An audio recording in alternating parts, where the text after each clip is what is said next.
to the Apprentice Worldwide summer program. And this is our fourth, believe it or not, it's our fourth CEO Masterclass. And there's no coincidence. I was talking about a methodology called GTD, or getting things done. And when I think about somebody that get things done, I think of RTD,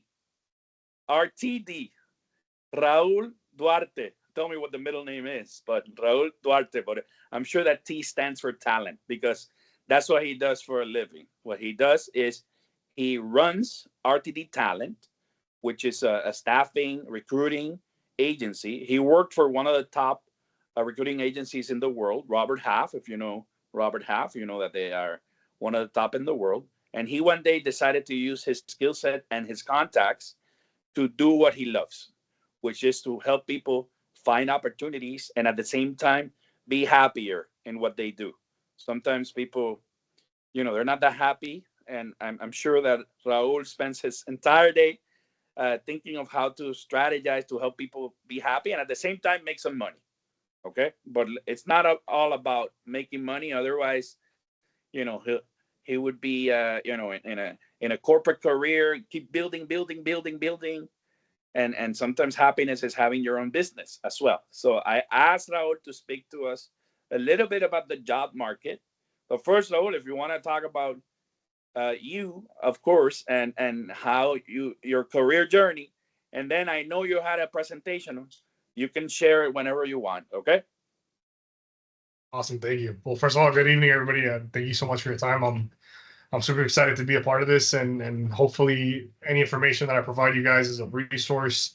Hernan hit the nail on the head, and a couple of points that he brought up are amazing, especially if you're going to start developing in your professional careers. I think one of the most important skill sets you can develop, not only personally but professionally, is task management. So when you were telling them about the to-do list, I live off of my to-do task manager, and I have 3 task managers that I use. I have a personal one, a business one, and then like a general one.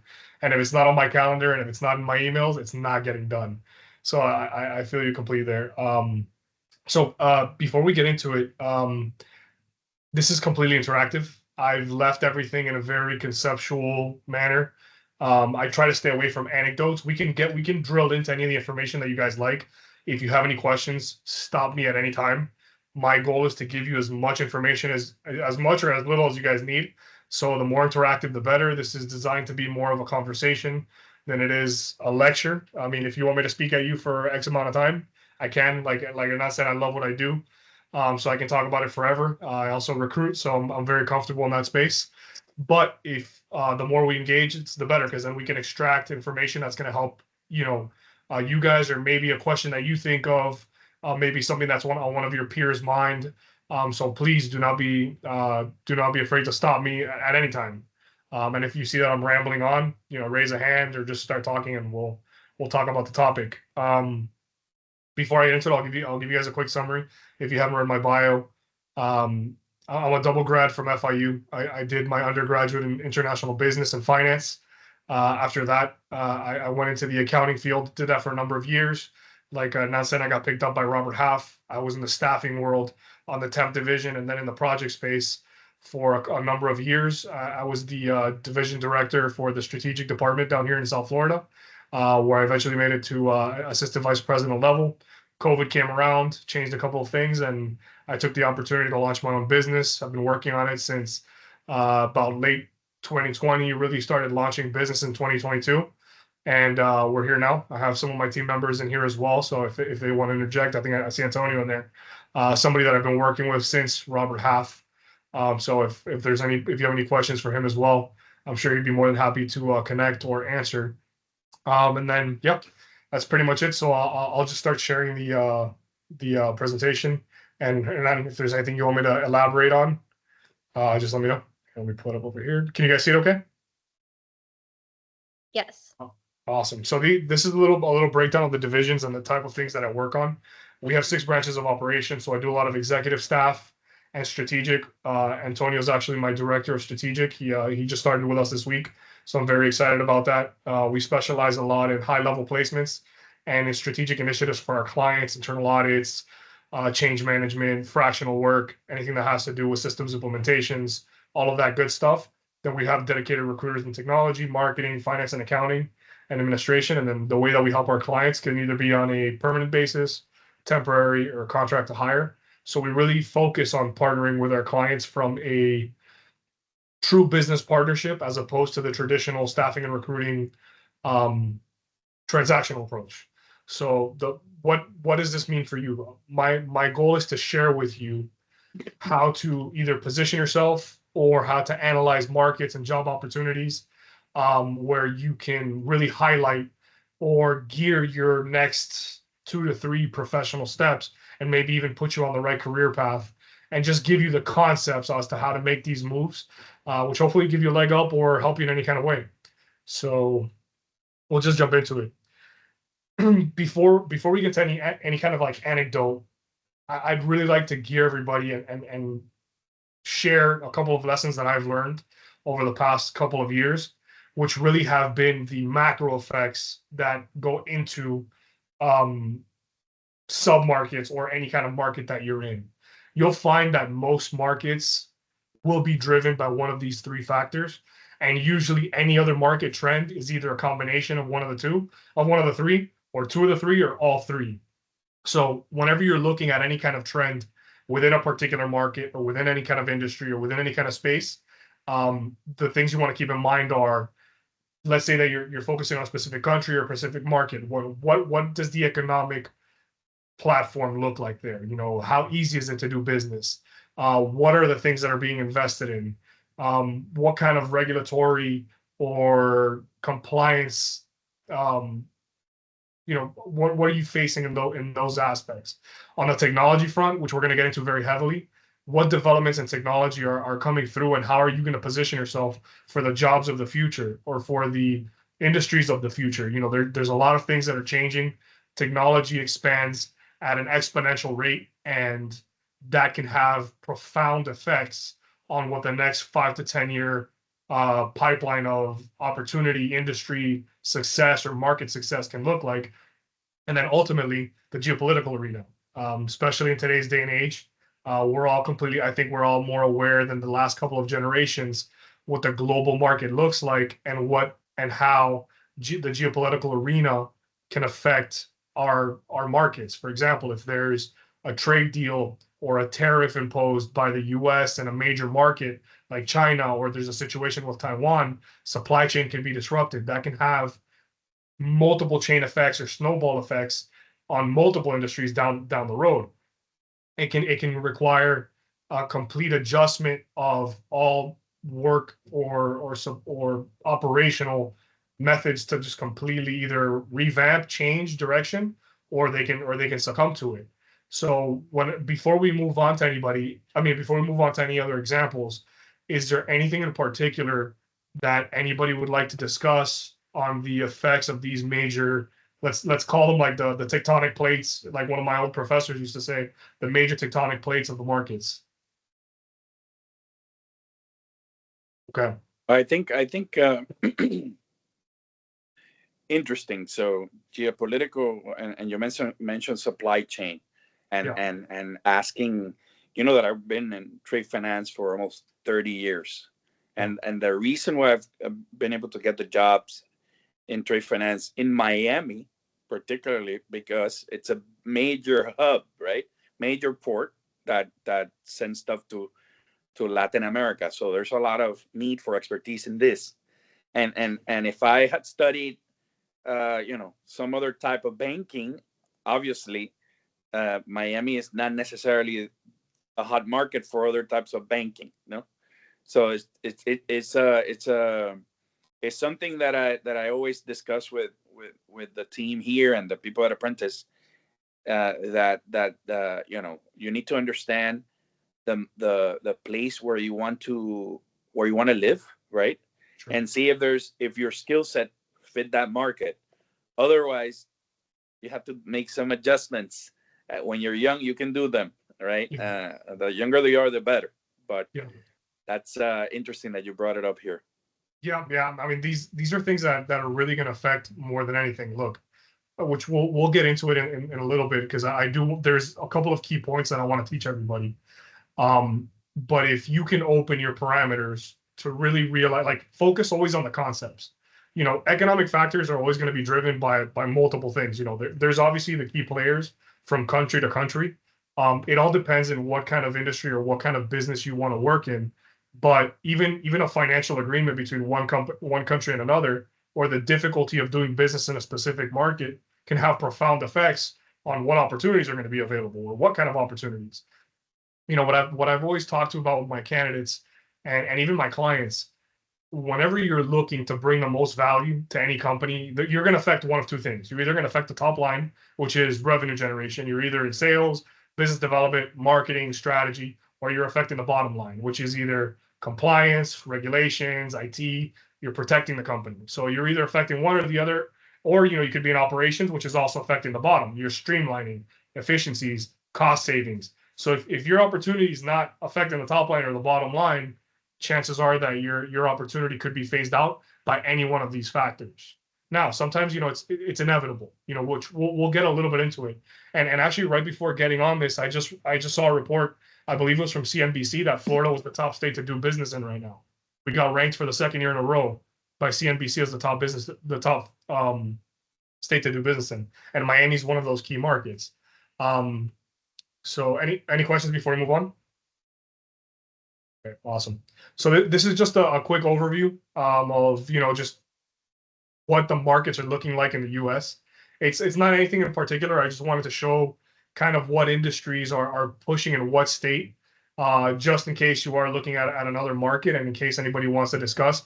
But what I want to enforce more than anything is make sure that before you start jumping into anything, do your market research. Find out that what you're looking for is adequate in the market that you're prospectively going into. The more information that you can give yourself or equip yourself, the more effective you're going to be moving into that particular market. And it's funny because I look at the Florida market, and I didn't think that ambulatory would be number one. And this is according to how much, and I checked it versus 2 or 3 sources, but they were all giving the same thing.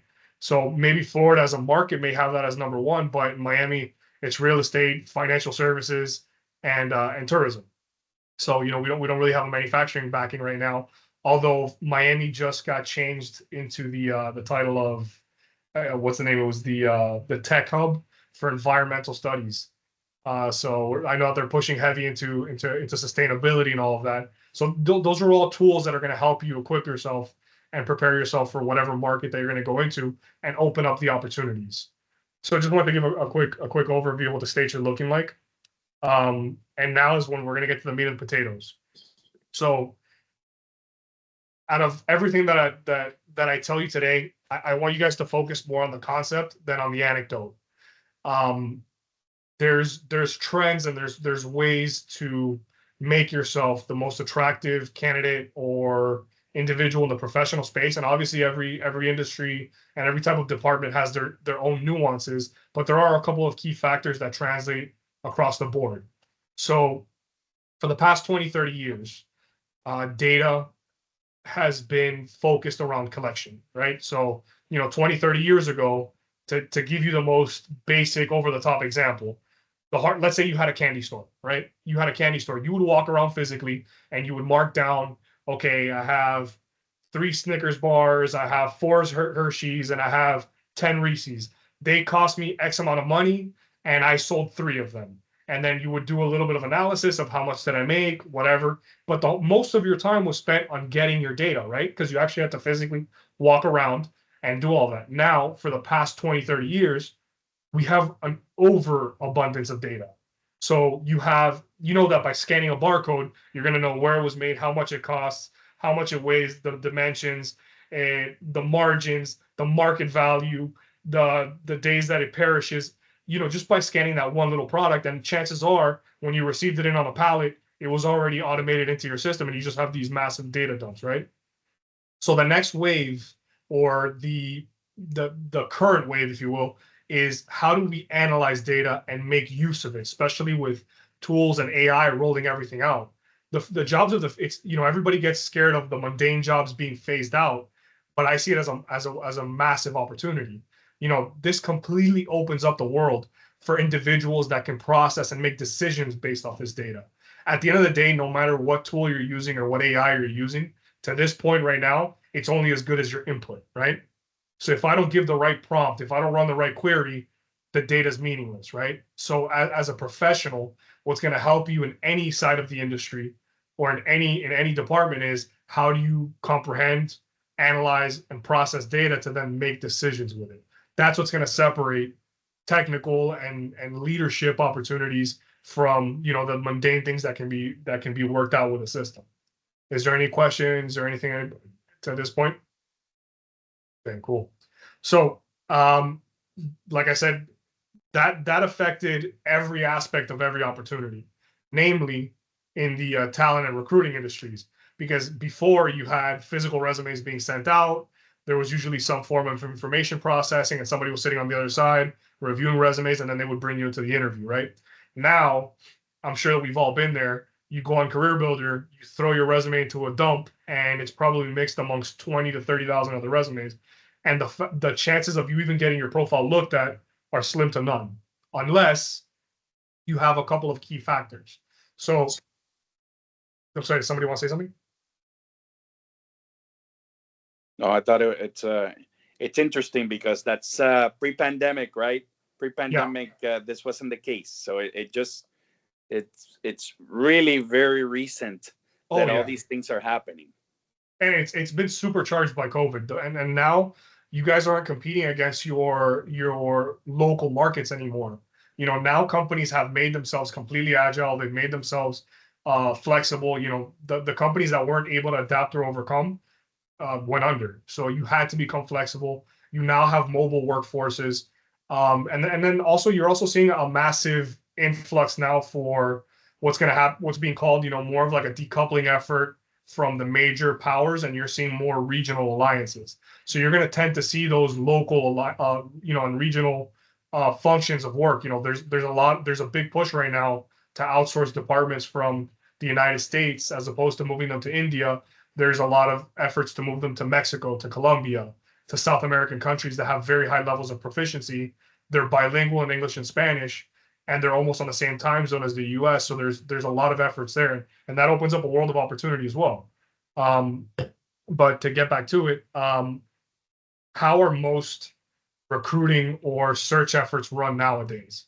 This is really what's going to separate when you start applying or presenting yourself to any kind of company. This is what's going to separate you from being the third result in a query to being the 2,467th result that is never going to be seen by anybody in talent acquisition or a recruiter, which happens most of the time, and it's an unfortunate reality. But unless somebody has a very robust applicant tracking system, or the company has dedicated recruiters going one by one, which most of the time isn't the reality. There's a couple of things that you need to tweak in the way you present yourself or create your profile or present yourself to make yourself an attractive or initial review. So it's a very simple answer. It's all keyword driven. If you don't have the keyword, if you don't have the field, you're not going to come up. Now, I know this sounds extremely redundant, but it's the reality. So I'm going to give you a couple of tips and tricks that are going to give you the best chance of presenting yourself in the best light possible. Okay? So more than anything, let's make sure that we always have on any profile or any resume all of the key components. The key components are obviously your contact information. It's going to be a biography or a summary. Use at your own discretion. This is a little bit of unfiltered talk, but I want to make sure that you guys are always aware. If you're looking for something in a very technical or very geared opportunities, the biography or summary can be your worst enemy. Why do I say that? Let's say that you have an excellent project management background or a very specific IT background, and all of a sudden, and your summary reads just that. Someone on the talent acquisition side or on the system side can read that field as what you're looking for, and if their direct summary or description of the role doesn't have that, you may be eliminated. So I'm very wary when I go to put a summary or a biography, unless that's exactly what you're looking for. For example, let's say that I'm a finance manager. like my friend Antonio, if and a company's looking for a technical controller, a finance manager tends to be a little bit more on the P&L side, budgeting and forecasting. An accounting manager may be on the month end, journal entries, balance sheet work, and very technical hands-on accounting. And the client has a position for a controller, and you may have the skill set as a finance manager, but just because your summary read finance manager and you only highlighted those areas, you'll now be discounted. So be very careful when you use these, unless you're going to do a targeted campaign for each type of opportunity, and also be very careful of where you apply. If you just start shooting your resume or your profile into random job boards, it can be your worst enemy as well. Because if you have 2 to 3 versions out there and they overlap, the systems will kick you out because they think that there's some kind of misrepresentation of yourself. So be very careful. Your employment history obviously has to be there. Make sure that it's accurate, that it's uniform, and that you're using the same format throughout the rest of your profile. Your education is extremely important. Always put any kind of certifications, even if you had a certification that lapsed, you can put the expiry date, or especially if it's something that you can renew or something that you've had in the past. Always highlight all of your skill sets. Don't discount yourself in any way. The skills section of profiles or resumes is also I see it as a free keyword space. So use that to your advantage. I like to separate soft skills from technical skills or hardware or software skills. And you should always put a section with every system you've ever worked on. As in, if you're an accountant and you know QuickBooks better be in that skill set, and QuickBooks better be in your descriptions. Why? Because a lot of these profiles work on what we call a hit basis. So when you're building your profile out, you want to make sure that you have these keywords repeated as much as possible without redundancy. Because the way it's going to work when somebody's looking for your profile is who has the most hits. So if I put accountant and QuickBooks 10 times on my resume because I did it at 10 different jobs or in 10 different institutions, when somebody searches accountant and QuickBooks, I'm going to come up before the person that only listed it once or twice. Okay. Now, these are the last 2 points are the ones that people miss the most because they take it for granted, sometimes based on their market, which is funny because I always tell everybody that, when we're representing them in Miami, they almost take it for granted that you can speak Spanish. But in other parts of the country and other parts of the world, being bilingual could be the differentiator between you getting the opportunity and another one. And even if you speak another language at a very basic level, that might be all they require. Because let's say, for example, I'm fluent in English and Spanish, and I'm proficient in Portuguese on a writing level. Write that, because maybe all they need you to do is to be able to verify and Google search a Portuguese email. And if it makes sense to you, it works. So always make sure that you have your languages put, which is the one that I see people miss the most because they just take it for granted, namely in the more diverse markets. And then ultimately, this is something that I highly recommend. There's no silver bullet, and I can't give you a golden answer. This is only from my personal experience and from my career history as a recruiter. Always make sure that whenever you're going to put your resume out, it's in a PDF format and that there's no image files. You don't put those fancy templates or those pretty images on your resume. Most applicant tracking systems convert your profile into text. Why do they do this? One, because they want to make sure that they can process the data at a lower rate of data. They'll compress it into lower size.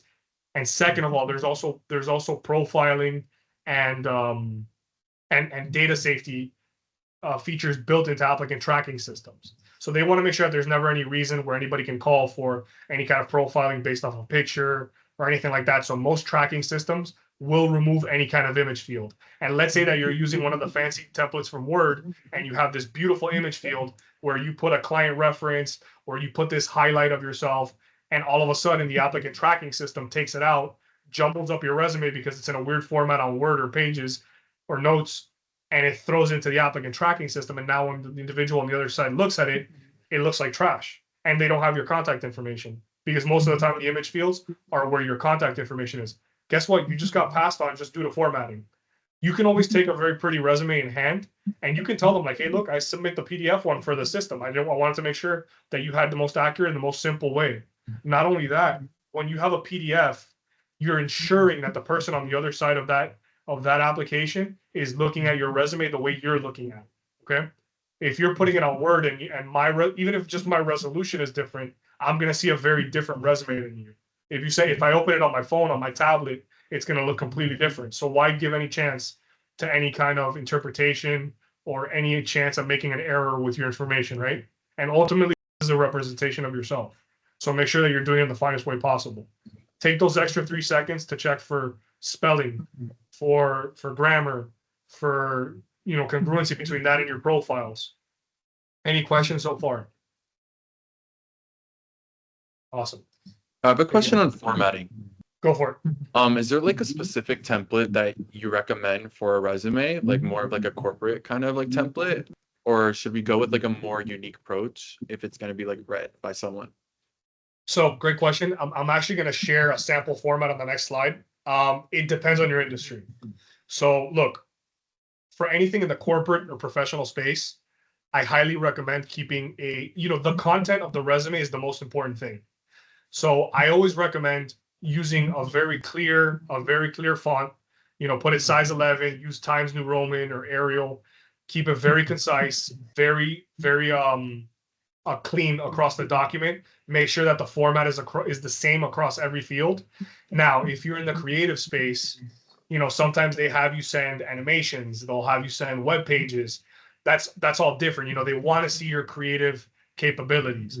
That's usually the only one where we tend to see variation, and everything else, I care about the content of the resume. Make sure that you're highlighting everything about your professional background that you can. That whole thing of keep it to 1 page, you're shooting yourself in the foot. Don't make it 10 pages because it's redundant and you're highlighting how many times you walk your dog a day. That's different. Make sure that you're putting everything concise and that you're using all of your certifications, your education, your skill set, and your actual professional history on there. Make sure it's all there. A 2 to 3 page resume is perfectly fine. You can always make the margins narrow. You can use a little bit of a better font, and you can work with it to make it look clean and concise. But anything that you've done should be there, because if not, you're limiting yourself from keywords. The hardest thing nowadays is not getting through the interview page. It's not the interview phase. It's getting to the interview. Chances are most profiles are lost in the application systems 9 out of 10 times. And if your profile doesn't have all the fields that I'm telling you, there's initial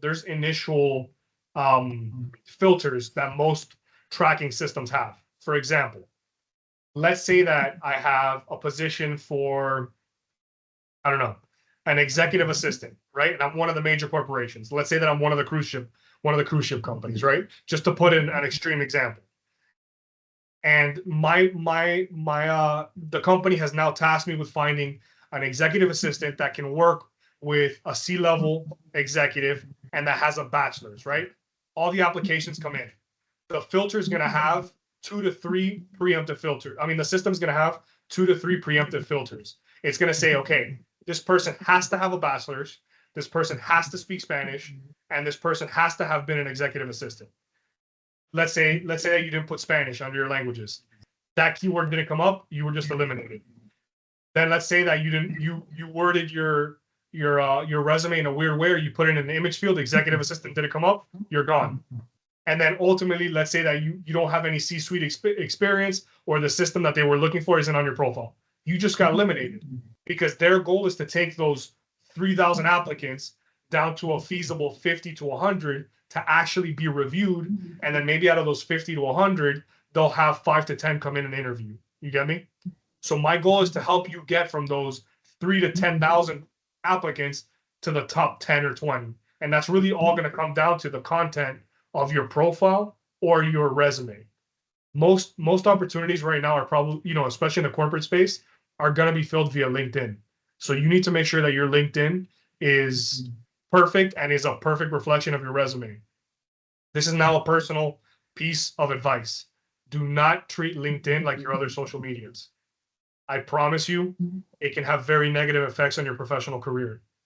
This is it's a professional networking site. It's one of the top application sites. I think something like 30 to 40% of all corporate jobs are filled through LinkedIn. And I think in the next 5 to 10 years, it'll probably be 60 to 70%. So, and I promise you, the higher you get up in the totem pole, the higher the percentage it is that it's coming through LinkedIn. Why? Because it's made it easily accessible to contact individuals in those roles. Okay. Oh, another piece of information. Always make sure that your industry is on your page. When I'm looking for somebody with banking experience, I'm not looking at anybody from manufacturing and distribution. I'm not looking for anybody from insurance. I'm not looking for anybody in dental or in medical. Make sure that your industries are always there. And one of the easiest ways to do this is to always put a description of the employer that you worked for. This is something that 99% of resumes do not put, and it's a free keyword. It's a free keyword field, and it also gives the other individual on the other side or the company or the system the ability to interpret what your background is in. If I don't work for Burger King and I work for a mom and pop shop here in Miami, and I just put the name of the shop, it could be the name of the company could be Buddies. Who knows what Buddies is? And maybe I have a very general job description, which is I managed operations, oversaw day-to-day transactions, but there's no industry, there's no description.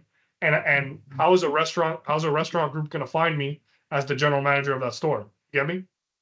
So make sure that you always put a description of the employer or the institution, especially if it's like a private institution. For example, if you want to highlight your involvement with Apprentice Worldwide, make sure that you put Apprentice Worldwide, your years of involvement, and then a description of what Apprentice Worldwide is, because that's going to add value to your profile, and it also allows these systems to get more hits on your page, and then the person sitting on the other side to see the value of what you've invested in yourself, right?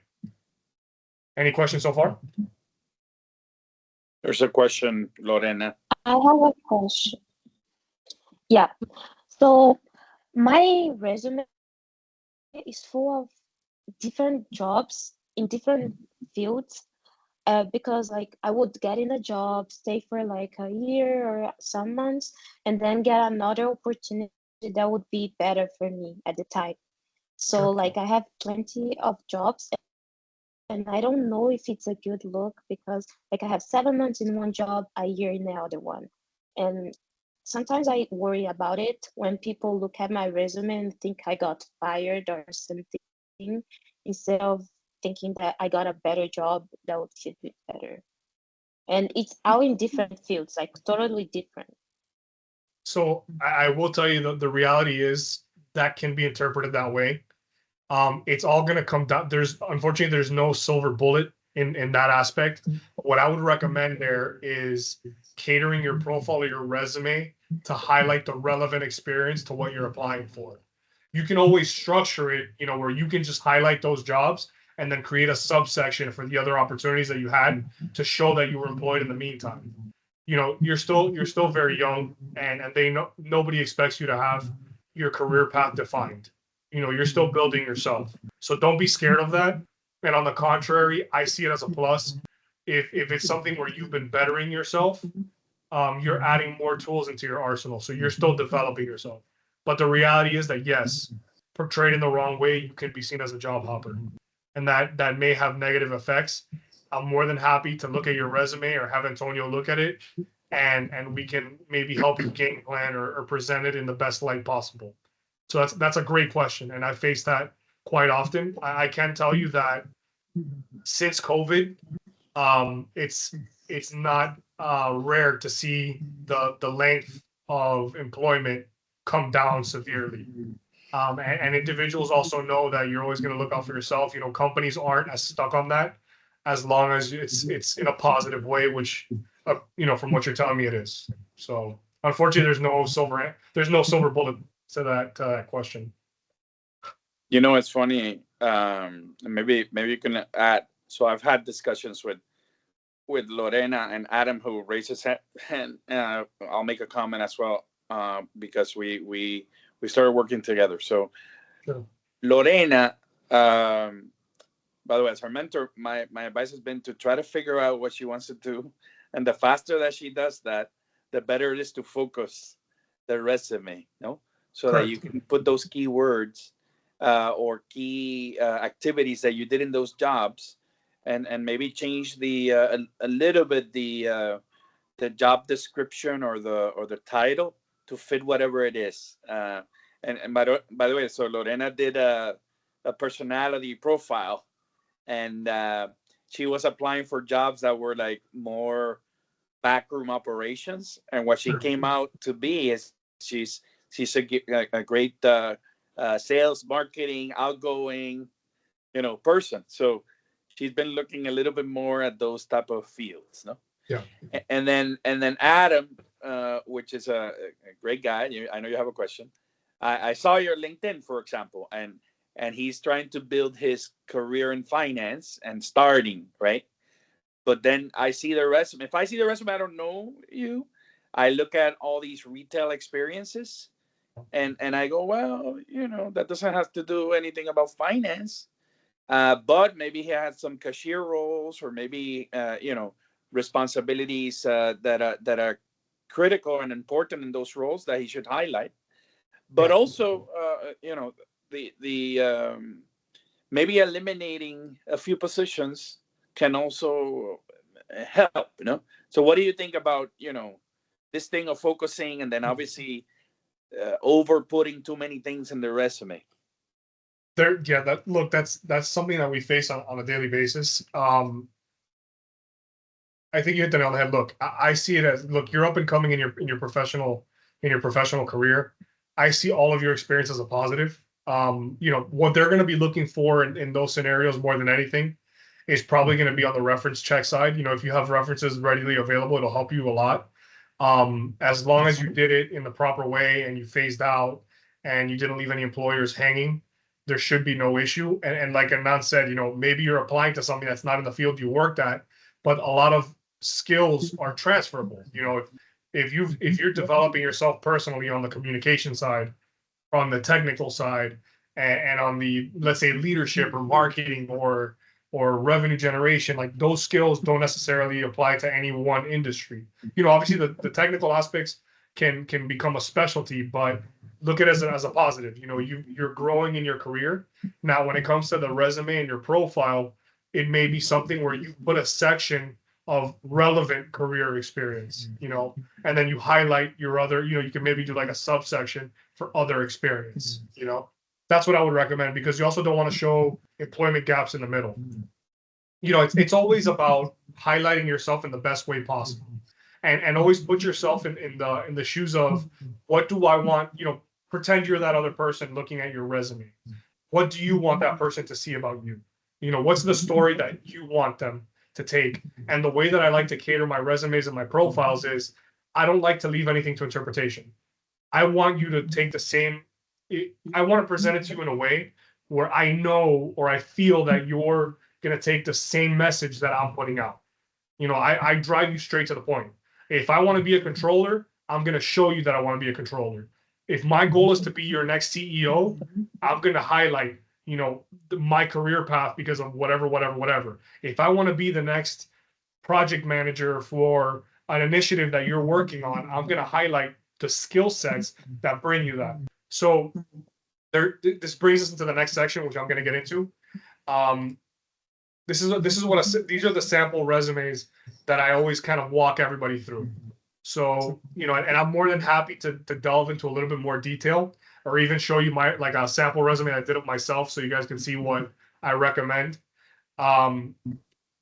There's two ways to structure a resume. So you can always do like a resume from a career history perspective, or you can do a resume for a return on investment perspective. The return on investment perspective is more towards the management, senior management, and executive perspective, because I don't need to ask, for example, I don't need to ask a CFO if he or she understands how to do a debit or credit, but I do need to know that they can refinance my company and scale me to the next level. So their resume or their profile is going to read more like a return on investment, as opposed to highlighting all the technical things they know how to do. You know what I mean? So that there's kind of ways to highlight yourself depending on what you're looking for. Now, any questions before we get into it? Okay, so very simple. This is what I always recommend everybody follow, just from a notice that all the sections follow the same kind of cadence.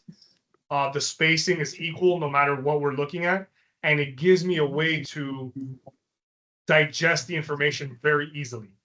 So I always recommend that we kind of structure our resumes in this fashion. You can always open up the margins or do whatever you want. Like I mentioned before, don't be scared of a second or third page. Make sure that what the information that you're putting on your resume is relevant to the things that you're applying to. Depending on what you're going for is how you want to cater the information on this. If you're going into a very technical role, make sure that you have the technical backing to this. If you're going into more of a generalized role, you want to focus more on your skill sets. You know what I mean? So for example, like if I'm applying for a sales and marketing position, I want to show that I have excellent communication. I want to show that I have revenue generation. I want to highlight my successes in sales. I want to highlight the types of teams that I've worked on, or if I've been a sole producer. Whereas if I'm applying to a financial analyst role, I'm going to highlight more of the technical capabilities. I'm going to highlight what kind of reports I can run. I'm going to highlight what systems I've worked on. I'm going to highlight my efficiencies, my capabilities on the technical side. There's a difference and there's an art to this. Make sure that your resume matches your LinkedIn to the T. A lot of the ATS systems will count one versus the other, and if there's discrepancies, you may be eliminated. So because sometimes they'll see it as misrepresentation, or it may cross your contact information incorrectly. And then like I'll repeat it's at the end. Make sure that it's clean and concise, and that I can digest the information. Don't use paragraphs. When individuals use these massive paragraphs, it makes it very hard to digest the information. Take that information and put it into 3 to 5 key bullet points. If you look, Lorena, to go to your example, another way that you can highlight the relevant experience, if you don't want to change the format too much, is for the relevant experience. Those positions have 5 bullet points, and maybe the other ones only have 1 or 2 that kind of show what you really want to show. You know what I mean?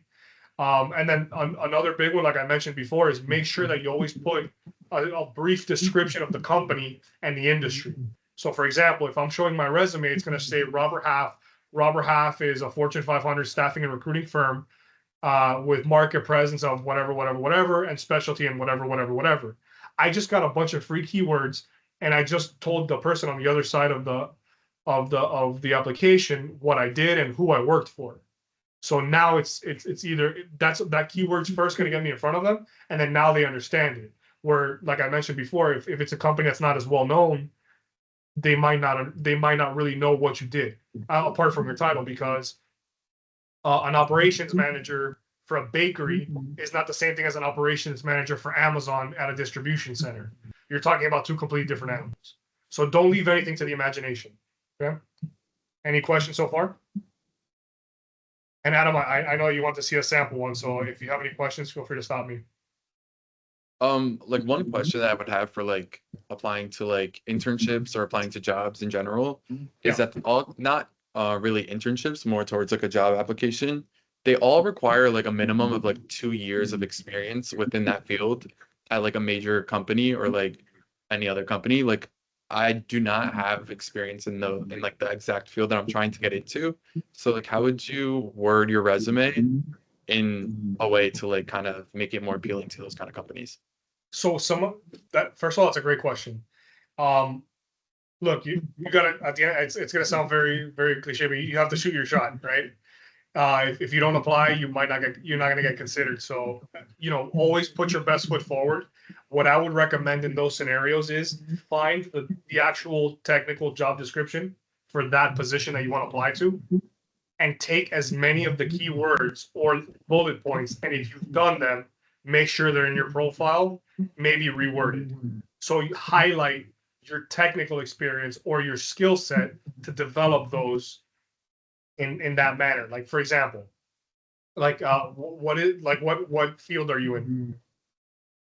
So I'm currently in retail. I work at Alo Yoga. I've worked at Lululemon and kind of like driven the sales for that and like customer service. But I really want to get into either like wealth management or become like a financial analyst or something of that sort.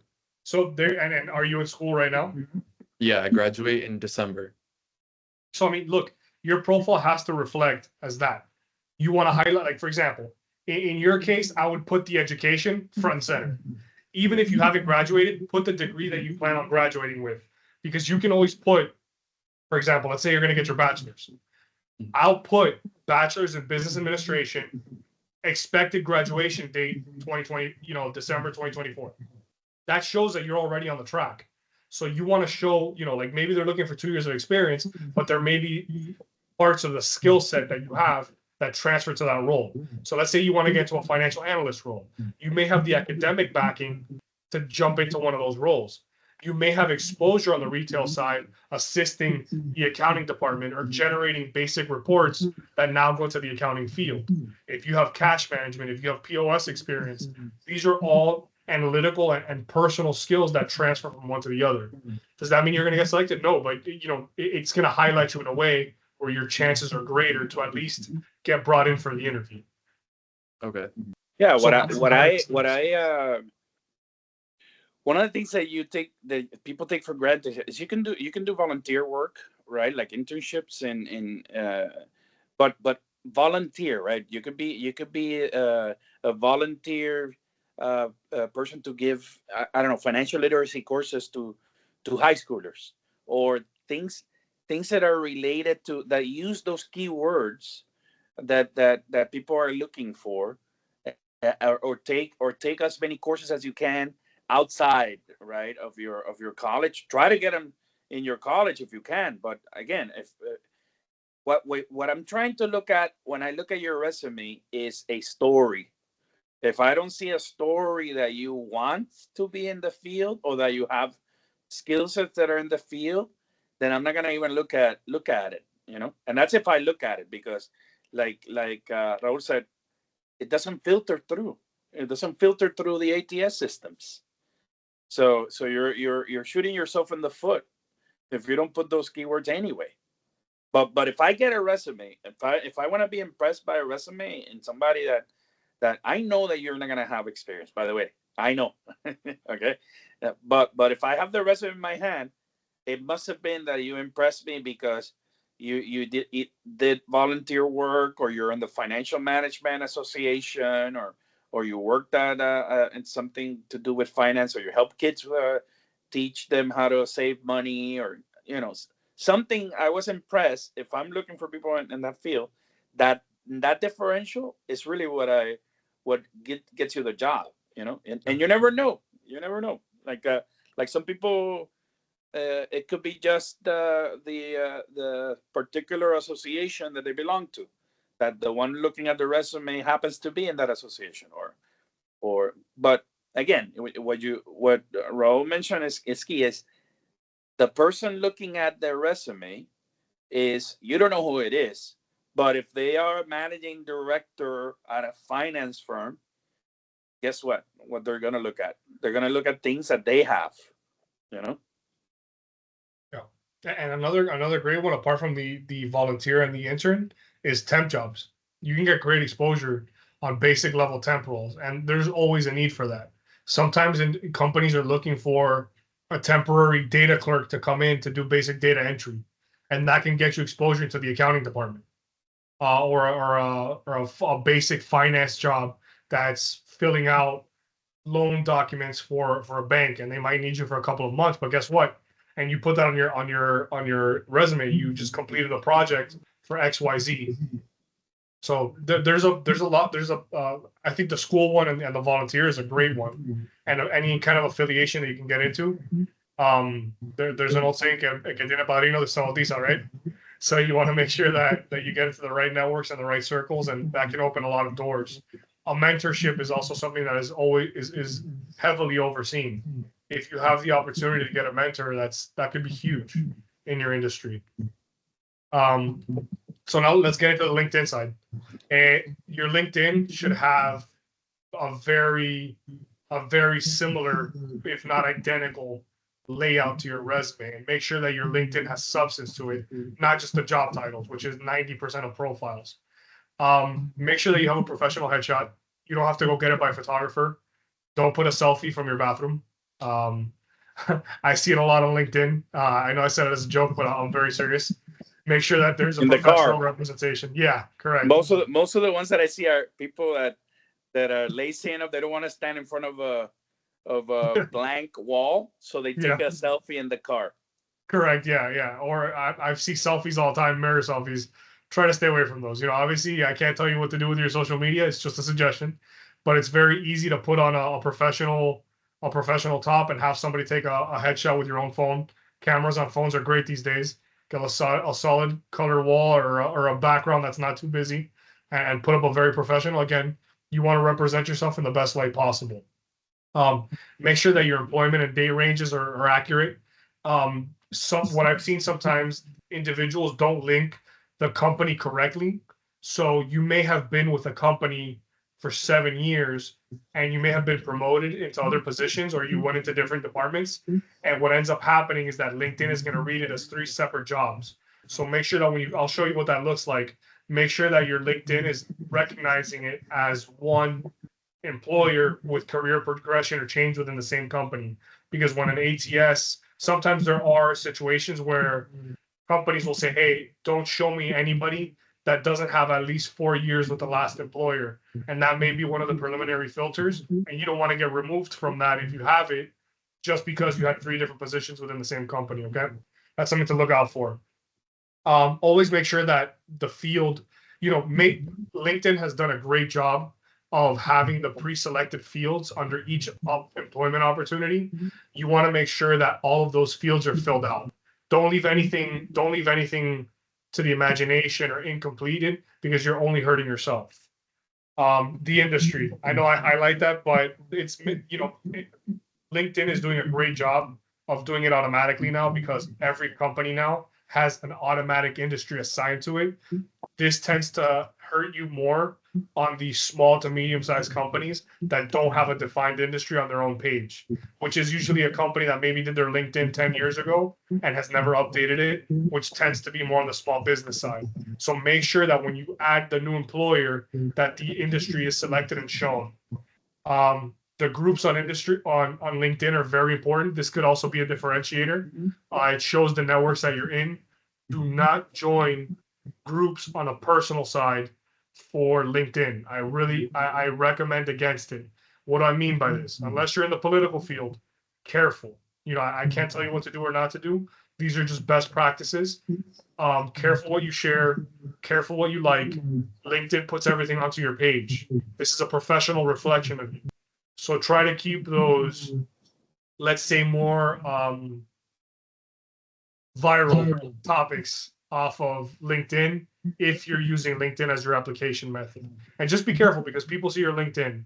And the last thing you would want is a company that is trying to stay away from any kind of negative attention or any attention period to not select you because you have something on your LinkedIn that can be seen as negative.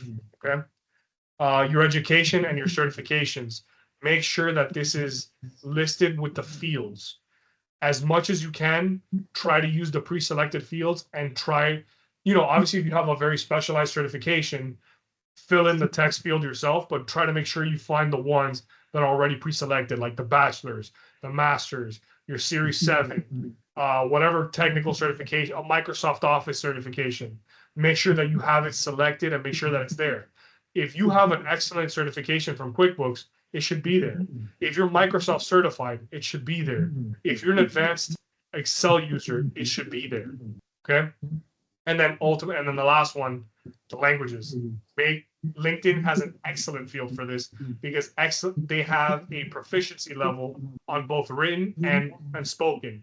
So make sure that you have it listed and then your level selected. Okay. Any questions or concerns before we move forward? For certifications, do you recommend doing like the online certifications that LinkedIn has or like other corporations have? Yes. So like your bigger resume? Always. Again, as long as it's relevant. If you don't need to tell me that you did your certification on typing 60 words per minute if you're not going into an administrative position. Now, if you're Excel certified or you did the advanced Excel test on LinkedIn, then it's something you should highlight if it pertains to your career. It's always about relevancy. Make sure that it's always repeated as much as possible without redundancy, and that it's always relevant to your career. Anything that's going to add value to your profile, especially when you're in the more entry level roles, I expect to see more of a skill set from you than career experience. I'm going to look for your intangibles. I'm going to look for, when I'm looking for that young professional, I'm looking for somebody that's moldable. I'm looking for somebody that I can invest in. I'm looking for somebody that I can develop. I'm looking for somebody responsible, somebody that can communicate, somebody that can manage their tasks. Especially the more you get into the remote workforce, those are the skill sets that individuals look for. By the way, I want to make a pause here Sure. because and Raul, you haven't been involved in the last 3 classes, but most of the team here has been paired up with a mentor in the summer, and they are going through. They're supposed to go through basically a certain things. What they don't understand is that these are skill sets that I'm trying to teach them, and it takes a little bit of time. But also, most importantly, you're building a relationship with those mentors. Guess what? There's no coincidence. The people that you've been paired up with are top executives in their fields that can be a voice for you with their own networks, right? And they are trying to get to know you to see if they can trust you enough to refer you to some of their best friends. So I tell you this, and I probably spill the beans with Adam, right? And but we're having these conversations, and I'm putting him to meet some people in the fields that he's looking at. But building trust. Remember that the book that I gave you a couple of sessions back, The Speed of Trust, where most of the CEOs in companies happen to be trained by a mentor in their company. This is where this thing comes into play, no? And Raul has been mentored. I've been mentored, and we have used those skill sets to get to where we're at. But those things take time. How many cigars do I have to have with my ex bosses to build that relationship? 50. And how many events you have to go to outside of your life, Raul, to connect with people that you want to build relationships many times. No, it takes time, it takes effort, it takes drive, it takes hunger, it takes not stopping, and that's something that is important. It's the character that you build, the strong character, and then the determination, and also do it in a nice way. No, because some people are just ultra persistent. They don't care so much about their relationship. But remember, the relationship is the most important thing, because the opportunities, you might get a job today, but the next day you're fired and you're back in square one. And if you screwed up a relationship, then it might be sad for your future, because that person might have given you that opportunity. Yeah. So just wanted to make that little pause. I agree. No, I back everything you're saying.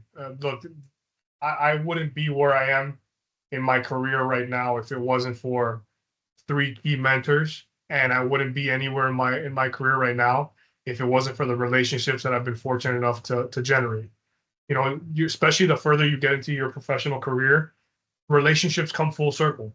The person who is maybe a mentor to you now could be a peer 5-10 years from now. So you never know who you're going to cross. Make sure you always do everything ethically. Manage. A lot of this comes down to time management and personality management, and professional management. But I completely back what you were saying. There's a cliche saying that your network is your net worth, and I believe that wholeheartedly. And like the saying in Spanish that, como se dice, arrímate a buen árbol y vas a coger buena sombra, algo así. Yeah. It's absolutely true. You never know who's gonna extend an olive branch. You never know who's gonna be there for you. And if there's anything you can do to strengthen your relationships with anybody in the professional space, do it. Yeah. So I'm just gonna give you guys a couple quick examples of what the LinkedIn's look like. They've done a great job of when you start filling out your employment history, it's gonna come out like this. Just make sure you fill out every single field. Don't leave anything to the imagination. And all of these fields, especially the ones that have the the pre-selected or the drop downs, make sure that those are filled out. So see, this is what my LinkedIn looked like about a year ago. I haven't updated it. I had long hair before. Sorry about that. But what I wanted to show you guys on the career history, if you look on the right, you'll see that it picked up my multiple positions under one employer. I don't know what happened. Sorry about that. Under one employer. So you can see here that it picked up, which shows career progression. So it shows you that I was with Robert Half for 4 years, but then it has subsets of how much time I was in each division. This is going to be looked at by an ATS system much differently than 3 separate employments of 1 year, 1 year, and 1 year, right? This now shows career. Sorry, I don't know why it's doing that. It's showing career progression, right? That's what I want you guys to focus on. Then I also want you to see the skills section, which is going to show my professional skills or my personal skills, and then obviously your education. You know, it shows that I'm a relatively recent grad. I have my MBA, I have my bachelor's, I have my high school diploma. You want to highlight all of these things, okay? And that's pretty much it. This is my contact information. Here, let me drop I want to drop the tool.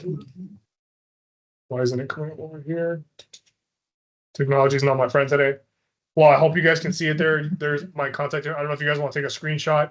You're more than welcome to email me, text me, call me, whatever you need. If I'm not available, the best way to get through to me is email and LinkedIn. All my calls I try to get back to within 24 to 48 hours. But if I can't help you, somebody on my team will. And just pretty much just wanted to open up to the floor to conversation, questions, whatever the case may be. Hi, Raul. My name is Natalie. Thank you. This was a great presentation. I have some working experience, probably 4 years in digital marketing and health and wellness and media. I was let go a few months ago. So I've been trying to, obviously upload my resume, cover letter for applying, but I also try to find either the hiring manager or the recruiter. I'd say like 2 years ago when I was looking for jobs, I would get like a high rate of like them responding, but now it's not like that. And I'm pretty sure obviously that they're being inundated. So I wanted to ask you like what any tips on like crafting that message to them on LinkedIn to try to get a response back from hiring managers? Sure. So first of all, great question. And I'm sure I think there's an overall hesitancy in the market across the board right now. It's not that they're not hiring. I just think companies are putting a pause on onboarding individuals right now because of the political and the economic field. So don't be disheartened. It's across the board. You're also applying in summer where a lot of decision makers are on vacation. They're all with their kids. So those are a couple of factors that may be affecting the lapse in time or them getting back to you.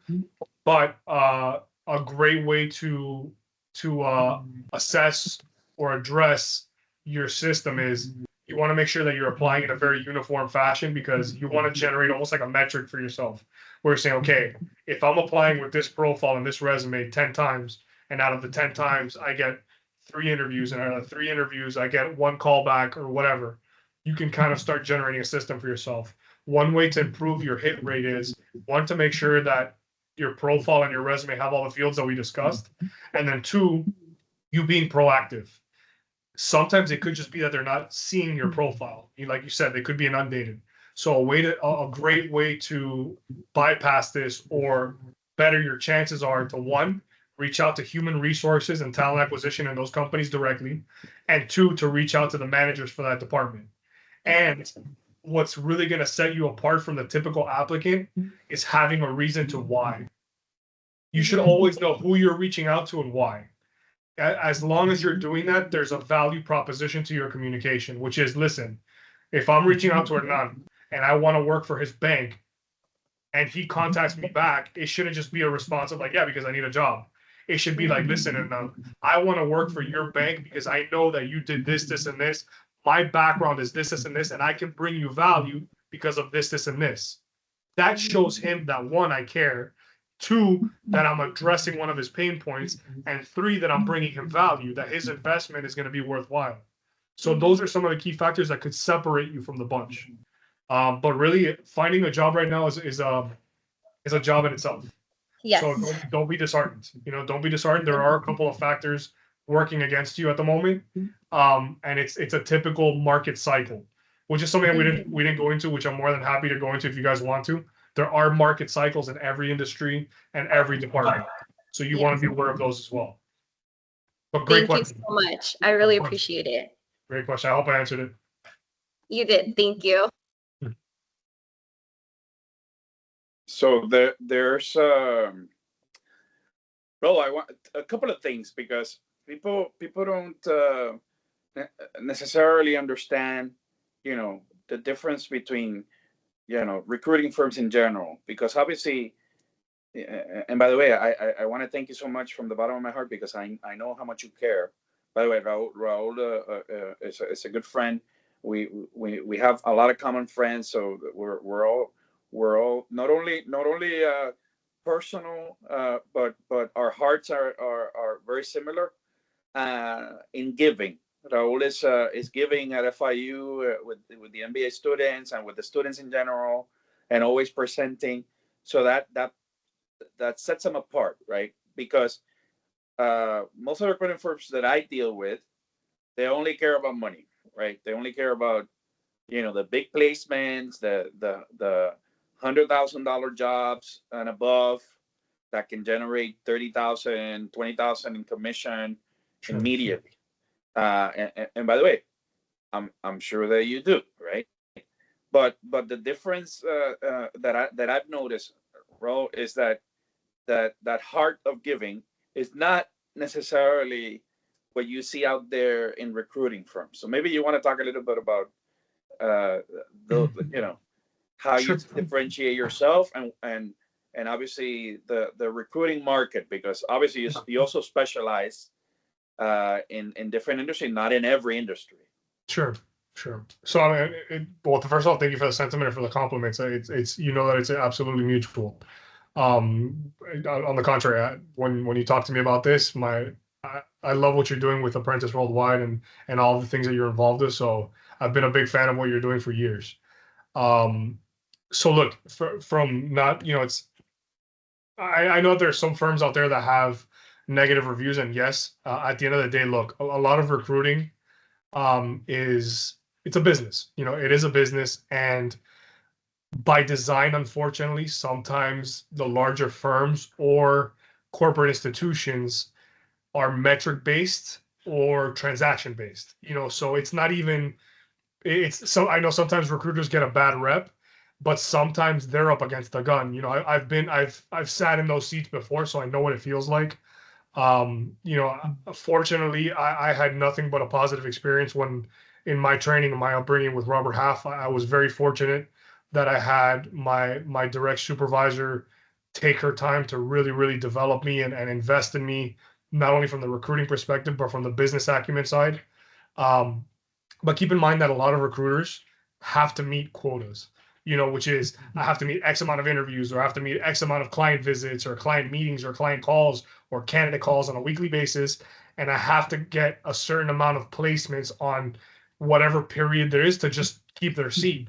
So, at the end of the day, those are businesses. And then on the corporate side, on the internal recruiting side, it's quota based. If there's 20 positions open, I have to fill X amount of them before I can use other resources. So they kind of fall into the same. It's unfortunately the downside of every business. I think where I really try to differentiate myself and really build the boutique style and white glove approach is that my company's completely relationship driven. So RTD stands for Ready to Deploy. I know a lot of people think it's my name. It's funny because my middle name is Peter, so it's there. Everybody tries to guess it as like Thomas or even like Theodore, but it just happens to be the R and the D. But it's Ready to Deploy because I build prospect pools of talent for my clients, and I generate my relationships with my candidates before I present them to my clients. I work with much less clients more comprehensively. So one client for me is actually 5 or 6 because when I generate that real relationship, I'm working with every department. So when I'm not working with accounting, I'm working with IT. When I'm not working with IT, I'm working with finance and with finance. Sometimes I'm working with the key departments like logistics, operations, back office support, shared services, and then I personally handle all of the executive search. So I tailor my company to be a little bit more relationship driven. Other firms don't have the luxury or the availability to do that just by their typical design. But that translates into every business. You know, I mean, take the principle, not the anecdote of recruiting, and just be prepared for that. You know, there is a reality to the industry. You know, we can sometimes, you know, and I think what you can do is, you know, with all the points that we've discussed today is develop yourself as much as you can. You have so much time to figure out what you're going to do. I never thought that I would have my own staffing and recruiting firm ever. You know, it's something that I fell into and something that I love because it's something where I get to monetize helping people and generating hopefully lifelong relationships. And I found kind of a happy medium for myself, and it matches my personality to be out there speaking to people. But I always thought I was going to be either an engineer or an accountant, you know, and all of a sudden after doing it for 5 years, to speak frankly, I was going to shoot myself because I couldn't be behind a desk for another month and close. It wasn't me, you know. I loved numbers, I loved the analytical side of it, but I couldn't deal with the mundane side of it. Now there's other people that are great, you know, they want to be behind a desk. They love the technical. I'm not downplaying accounting. I loved accounting itself. I just didn't like the cyclical aspects of it. So you guys have, what I'm saying is you guys have time to figure out. You know, I changed career paths 2 or 3 times before finding my way. And even after COVID, I didn't know I was going to do this. I left the staffing and recruiting world to go pursue becoming a CFO. That's really what I wanted to do, or become a CEO of a small firm, or a COO and go into operations and finance. And the industry called me back, clients and old candidates of mine. You know, I couldn't leave those relationships, and I really love what I do. But you know, if you take anything from it, it's take your time to develop yourself.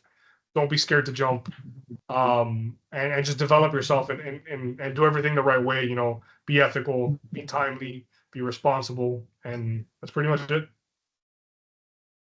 Hopefully, I didn't ramble on too much. No, amazing. And again, I get it. I mean, I've been doing apprentice worldwide for 10 years, and my passion has always been to help the people that are transitioning into the real world. But I also know that there's no money to be made, or very little money to be made, when you place people that are starting in their jobs, because they have low paying jobs, and a recruiting firm doesn't focus on that. So I said, you know what? Most clients will want to pay a fee for entry level jobs.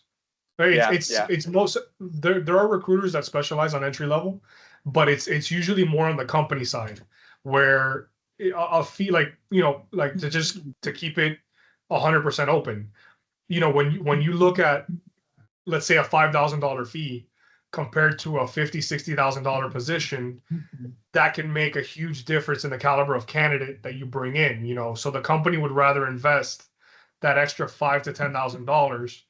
Where if you're looking at $120,000 or $200,000 candidate, a $5,000 to $10,000 difference isn't really going to swing the candidate. And chances are, a specialized recruiter will bring that much more value than there will be in the general market. So it's really more sometimes on the client side, they just don't have the flexibility or the budget to bring, you know, to spend that fee on a lower level or entry level position. It's sometimes not worth it for them.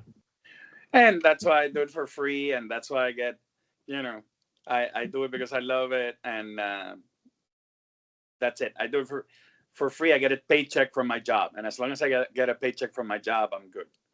I don't mind helping you guys. Two things that I want to show you. I put in the chat 2 resources that I wanted to share with you. First is, there was a publication in 2017 called "Who's Here?" that talks about the around 1,500 multinationals in South Florida. These are basically, this hasn't changed much in since. Okay, so it gives you not only the top players in the in every field, but also their websites and their contacts for the CEOs of a lot of these companies. So I want you to have this, because at least the ones in Miami, the ones that are here, FIU and Miami, you're looking for jobs in Miami, these are it, right? These are it. So you're looking for, you want to be a ballerina in Miami, the chances of you getting a job here are slim, very slim. And don't get me wrong, there's, one of the top, the Miami Ballet is phenomenal. One, and then you can be a ballet teacher too. But if you want to be maybe in New York, it makes sense. But in Miami, these are the jobs, no? And if you want an updated look at the market, I send you Select Florida. So Select Florida is the economic development organization of the state of Florida. It caters to bringing multinationals to the state. And by the way, the economic development organizations of the cities that you're in, of the countries that you live in, just look for those, because those are the ones that are going to have the job data of the places and the industries that you're looking for. Again, research is key. I have a video that I want everybody to see on the YouTube, and on a presentation that I gave, that basically the short is, if you want to be a rainmaker, you got to make it rain. And rain means something, which is research, attitude, image, and networking. So I want you to see it because it has to do with what you're trying to do. Okay. Last but not least, I want to give a big thank you again, Raul. T is for talent. Now you share that. You share that it's not your middle name, but most importantly is it's I am a big fan of what you're doing. I will try to support you as much as I can. I think, guys, raise your hand if you like for Raul to be a mentor in our program. Raise your hand. More than happy to. So you're committed for life, man, and this is the best job that you will get, because you see the satisfaction. And I call the apprentices, when you envision these people like Patricia, you didn't meet before. I look at Patricia and everybody at Apprentice as a NASCAR, like a car, right? That you see all these logos of all the major corporations, and you know that you're putting your logo and seal of approval, Raul, every time that one of these people comes through your life, and they're running the race of life, and you feel so much joy and satisfaction, because you know that in 10 years they might forgive you, but if they're succeeding, you had something to do with it. So it's just I welcome you to be part of this team, and again, people with good hearts have to stick together. So You got it. More than happy to. let's do it. Let's do it. Awesome. Anybody else? Final questions? Any final comment? You want to say something to Raul? Going once. Go ahead. I want to thank Raul because he answered so many questions I had about my resume, like some other questions other people asked. Um, Mainly the one about the pages of my resume, because everybody would always say I had to have only one page, and then I couldn't put like most of the things I needed to. But now I know that I can have more pages, and all the questions he answered was really, really helpful. Awesome. I'm glad. Yeah, the one page thing, just so you guys know, that comes from an old academic model, and a lot of the universities and really comes from more. It's strictly from the educational side. It's changed completely now that profiles have gone digital. Excellent. Natalie, Yes. Oh, you have oh, your sorry. I hand up. rose my hand because Oh, of the fact that you asked if we wanted him as a mentor. So yes.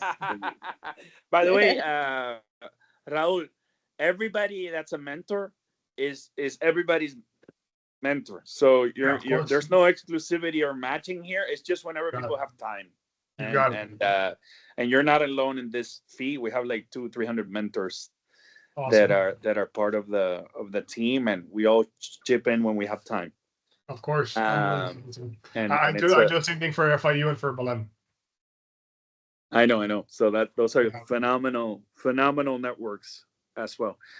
Guys, I'm gonna let you go. Remember next week. I don't know if you've noticed, but there's a theme here.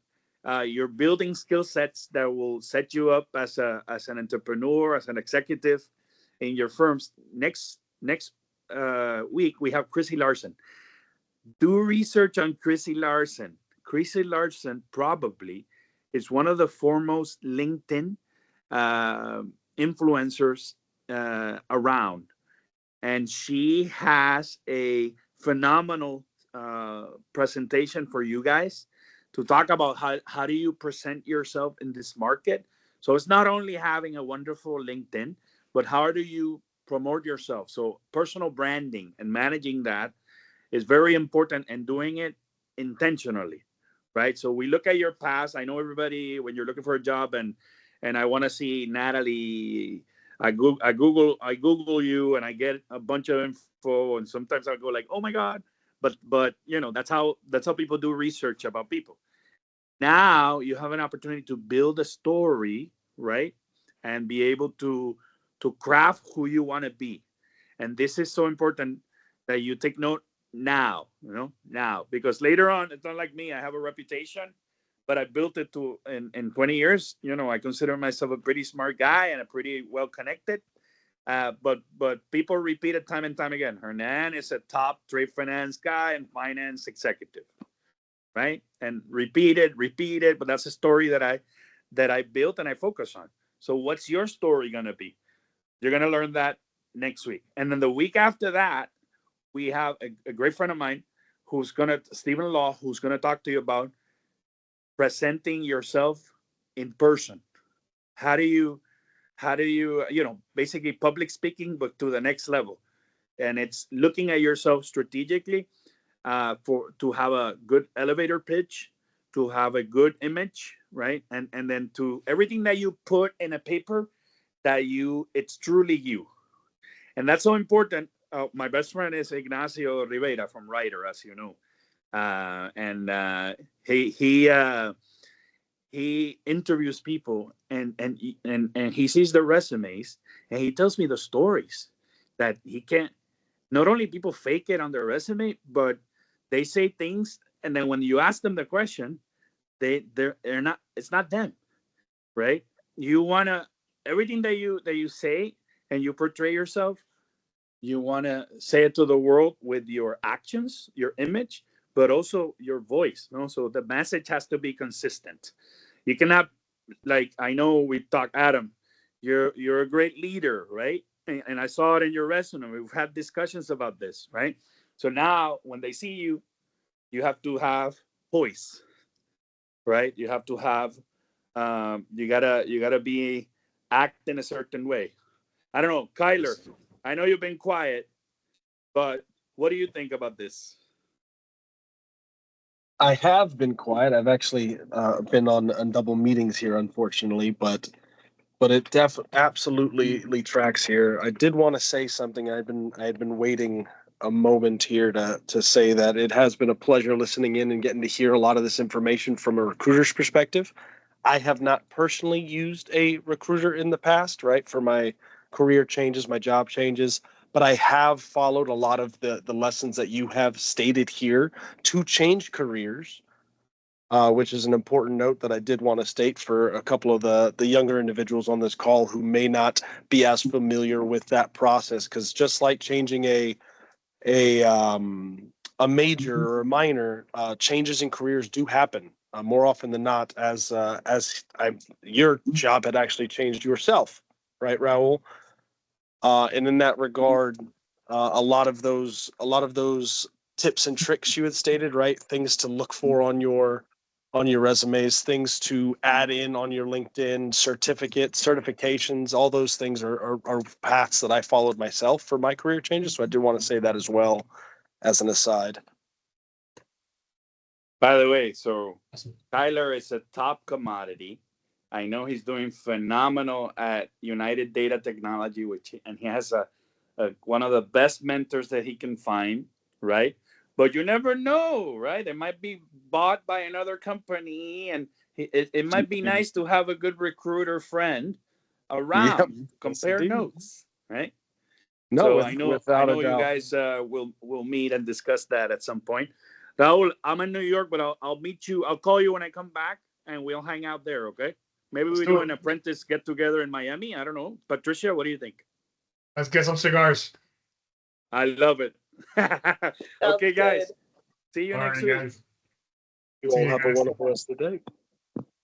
Thank you. Bye. Thank you very Thanks. Bye bye. Thank you.